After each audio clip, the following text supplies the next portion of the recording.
Welcome back after a long break, everybody, and happy Christmas. It's actually Christmas Eve where I'm at right now, so malipayong Pasko sa inyong tanan. Um, anyway, let's get to it. So this video is just common mistakes that Cebuano speakers make online. Now, I know what you're thinking. It's all kind of online talk, text talk, all that stuff, right? Which is great because, and that's fine. English does it too with the shortcuts and everything. But this is aimed for people who want to learn Cebuano the formal and proper way, right?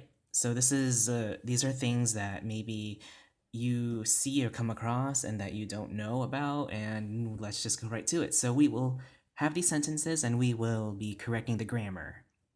All right, first sentence is Unsa sakyanan padulong Cebu. All right, so this sentence is missing some particles and it's written in Ceblish, right?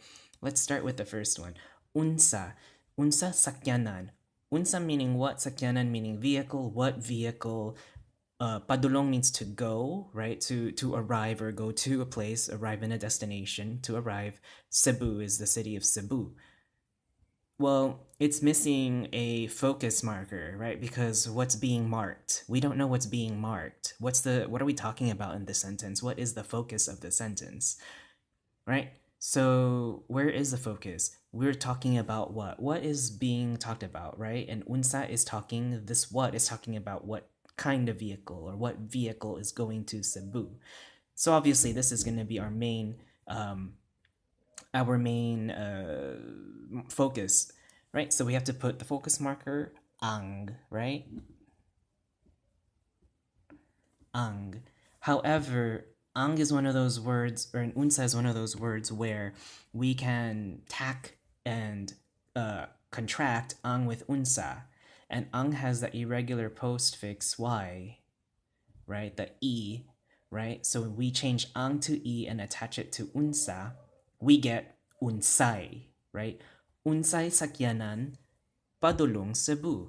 Okay, this is great. So we already fixed the first problem. The next problem is in this last part, right? Unsay sakyanan padulong Cebu. There's something missing here. We're missing a preposition, right? We're missing the sa preposition. Going to where, right? Going to where. So we need to insert our preposition sa, right? Unsay sakyanan padulong sa Cebu. There you go. It makes much more sense. There's one more final problem here, right? When that is Cebu. Cebu is written in English. We have a Cebuano word for Cebu, and that is sugbu, right? There we go. So we can change this into sugbu. Now we have unsay sakyanan padulong sa sugbu. There you go. That makes so much more sense now, right? We have an authentic Cebuano sentence. Next one. Unsa imong ngalan. Unsa imo ngalan, right? You know what this means. I don't need to translate it. So let's get started. Unsa imong ngalan. Well, what's missing? Again, we're missing a marker. Where's the marker? We're marking what? Your name, right? So it's gonna come here again, right? What is your name? And how do we put the marker here? Again, we like the first one, we just change it to a Y and add it to unsay, right? Unsay. Now we're also missing a linker here. This emo means your, right? It's under that ergative possessive form. Your name, but we need to link this ergative possessive pronoun to a noun, right? How do we link nouns and adjectives and pronouns to nouns? We have to put the nga ligature, right? So that nga ligature gets put in. Unsay imo nga ngalan. Well, we can still contract this because imo is one of those words and nga is one of those words that we can contract, right? So this changes now to imong. Sorry. So imong, unsay imong ngalan.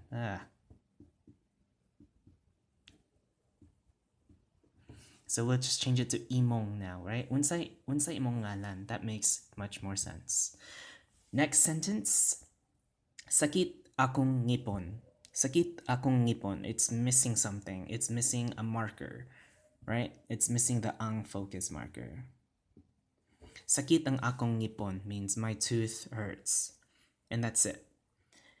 Gusto ka ba ug isda? There's a mistake here. There's just only one mistake I see, and that's with this ug here, right?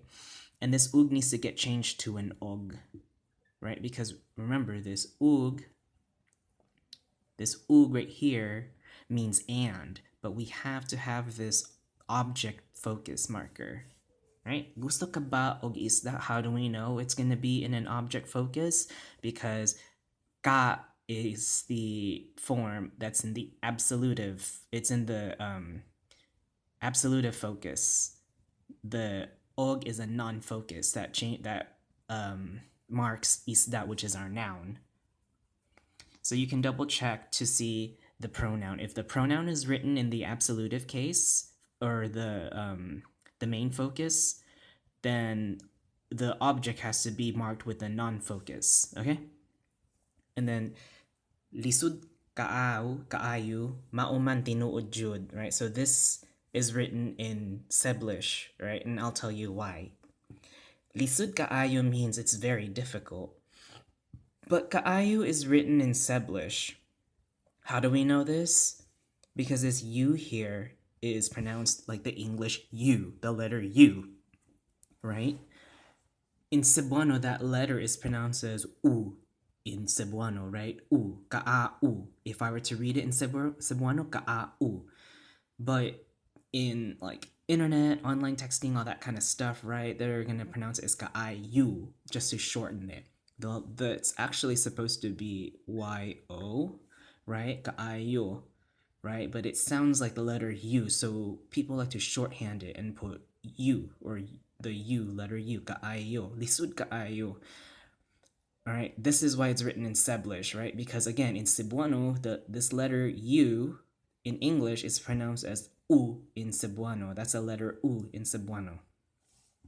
The second part of the sentence is mauman tinuod jud. Again, this is written in Ceblish, okay? So this is the Ceblish portion. Everything else is correct. Jud is supposed to be written as D Y-U-D, right? Jude, right? Jude. But instead, the J is written, the English J is used for this case. And J doesn't exist. This J doesn't exist in the Cebuano alphabet. Neither does C, right? So this J doesn't exist in Cebuano. And we have to put an approximate D, ya, dia, letter D, the letter da, and the letter ya.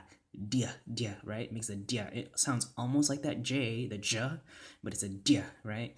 Dude, right?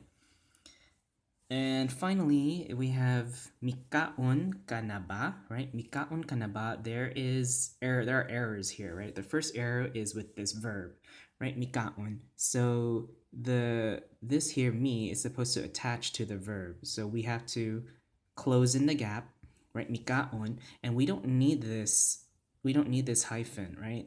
Because kaon itself, if you just pronounce it in one word with two vowels, there's a glottal stop between the two vowels. Kaon. If there are two vowels, like kaayo right here, kaayo, two vowels together, there's a glottal stop in the middle, kaon, right? Mikaon kanaba. So that's this one, and that ends it for this video. Just again, commonly made mistakes by Cebuano speakers.